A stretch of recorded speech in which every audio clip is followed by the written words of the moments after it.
Epistle 36, on the value of retirement. Encourage your friend to despise stout-heartedly those who upbraid him because he has sought the shade of retirement and has abdicated his career of honors, and, though he might have attained more, has preferred tranquillity to them all. Let him prove daily to these detractors how wisely he has looked out for his own interests. Those whom men envy will continue to march past him. Some will be pushed out of the ranks and others will fail. Prosperity is a turbulent thing. It torments itself. It stirs the brain in more ways than one, goading men on to various aims, some to power, others to high living. Some it puffs up, others it slackens and wholly enervates. But the retort comes, so-and-so carries his prosperity well. Yes, just as he carries his liquor. So you need not let this class of men persuade you that one who is besieged by the crowd is happy. They run to him as crowds rush for a pool of water, rendering it muddy while they drain it. But you say, men call our friend a trifler and a sluggard. There are men, you know, whose speech is awry, who use the false terms. They called him happy. What of it? Was he really happy? Even the fact that to certain persons he seems a man of very rough and gloomy cast of mind does not trouble me. Aristo used to say that he preferred a youth of stern disposition to one who was a jolly fellow and agreeable to the crowd. For, he added, wine which, when new, seemed harsh and sour, becomes good wine. But that which tasted well at the vintage cannot stand age. So let them call him stern and a foe of his own advancement. It is just this sternness that will go well when he is aged, provided that only he continues to cherish virtue and to absorb thoroughly the studies which make for culture. Not those with which it is sufficient for a man to sprinkle himself, but those in which the mind should be steeped. Now is the time to learn. What, you say? Is there any time when a man should not learn? By no means. But just as it is credible for every age to study, so it is not credible for every age to be instructed. An old man learning his ABCs is a disgraceful and absurd object. The young man must store up, the old man must use. You will therefore be doing a thing most helpful to yourself if you make this friend of yours as good a man as possible. Those kindnesses, they tell us, are to be both sought for and bestowed, which benefit the giver no less than the receiver, and they are unquestionably the best kind. Finally, he has no longer any freedom in the matter. He has pledged his word.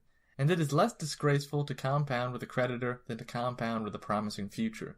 To pay his debt of money, the businessman must have a prosperous voyage. The farmer must have fruitful fields and kindly weather. But the debt which your friend owes can be merely paid by good will.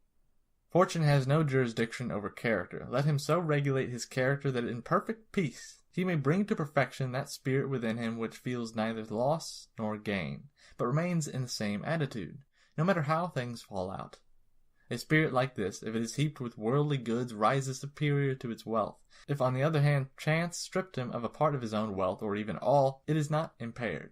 If your friend had been born in Parthia, he would have begun, when a child, to bend the bow. If in Germany, he would forthwith have been brandishing his slender spear. If he had been born in the days of our forefathers, he would have learned to ride a horse and smite his enemy hand to hand. These are the occupations which the system of each race recommends to the individual. Yes, in fact, prescribes to him.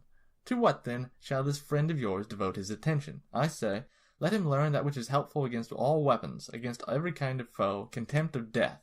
Because no one doubts that death has in it something that inspires terror, so that it shocks even our souls, which nature has so molded that they love their own existence, for otherwise there would be no need to prepare ourselves, and to whet our courage, to face that towards which we would move with a sort of voluntary instinct, precisely as all men tend to preserve their existence. No man learns a thing in order that, if necessity arises, he may lie down with composure upon a bed of roses, but he steels his courage to this end, that he may not surrender his plighted faith to torture, and that, if need be, he may some day stay out of his watch in the trenches, even though wounded, without even leaning on his spear, because sleep is likely to creep over men who support themselves by any prop whatsoever.